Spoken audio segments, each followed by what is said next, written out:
నేను ఆ రోజు నేనే కాదు, సీఎం రేవంత్ రెడ్డి గారు, మా డిప్యూటీ సీఎం, క్యాబినెట్లు, మా సీనియర్ లీడర్ అందరూ కూడా, మేమందరం కూడా బస్సులో ఎక్కినాం. ఆ రోజు ముఖ్యమంత్రి రేవంత్ రెడ్డి గారు లాంచింగ్ చేసిన తర్వాత నేను చాలా ప్రాక్టికల్గా చూసిన ఆ రోజు బస్సులో ఆ ఉచిత ప్రయాణ మహిళలందరూ కూడా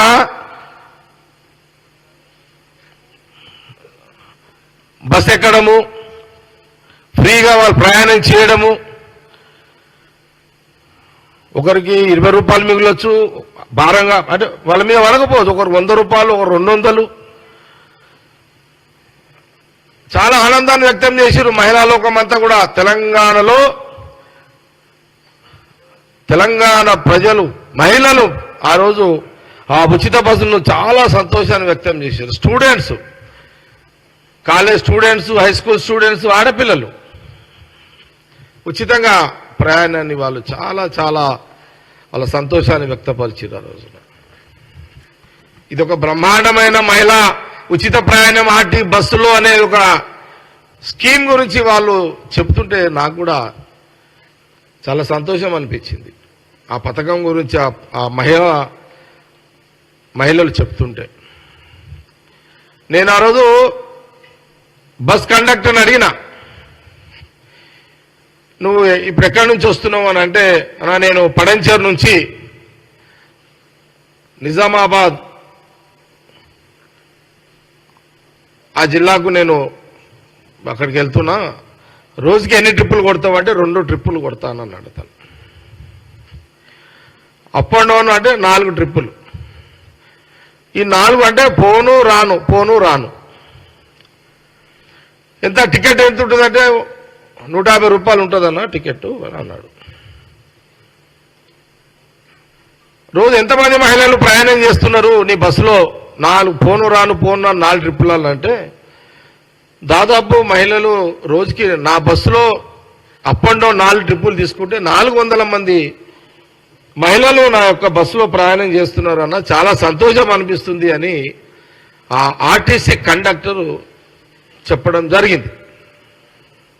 ఇది ప్రాక్టికల్. ఇది కాకపోతే కేటీఆర్, హరీష్ రావు బస్ ఎక్కరు కాబట్టి వాళ్ళకి తెలియదు. వాళ్ళంతా బెంచ్ కార్లలో తిరుగుతారు, వాళ్ళకి తెలియదు ఇదంతా.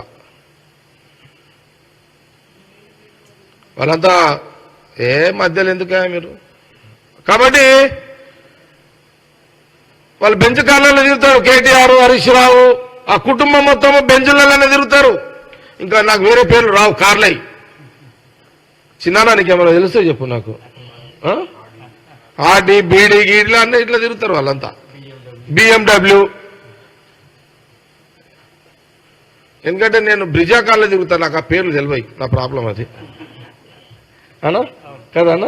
నేను ఈ మధ్యలో అయితే టాక్సీ బండ్లో తిరుగుతున్నా, చిన్న బండ్లే. ఈ మధ్యలో అయితే ఆటోలలో కూడా తిరుగుతుంటాను నేను. కేటీఆర్ గారు, హరీష్ రావు గారు మీరు బాగా అసెంబ్లీలో రెచ్చిపోతున్నారు. అరే గవర్నమెంట్ వచ్చి ఎంత రోజులైందా? వచ్చిన 10 రోజులకే రేవంత్ రెడ్డి ముఖ్యమంత్రి అసెంబ్లీ పెట్టిండు. మీకేమైనా జ్ఞానం మీకేమైనా ఉందా? మీకేమన్నా 5 ఏళ్ళు నేను సరే బ్యాడ్లకు ఇక టైం బాగలేదు, గవర్నమెంట్ వచ్చేటానికి నేను బయట ఉన్నా, కానీ నేను లోపల ఉంటే ఆడుతుంటే ఆట వీళ్ళతోటి. నేను లోపల ఉంటే నేను టైం బాగుండి నేను ఎమ్మెల్యేగా ఉండుంటే కేటీఆర్ని, హరీష్ రావుతో ఆడుకుంటుంటే మంచిగా. అట్లేం లేదు, నాకు తెలుసు వాళ్ళతో ఎట్లా ఆడుకోవాలో. మీరు ఆ బండ్లలో తిరుగుతారు, ఆర్టీసీ యొక్క విలువ మీకు తెలియదు. సోనియా గాంధీ, రాహుల్ గాంధీ గారికి తెలుసు ఆ విలువ.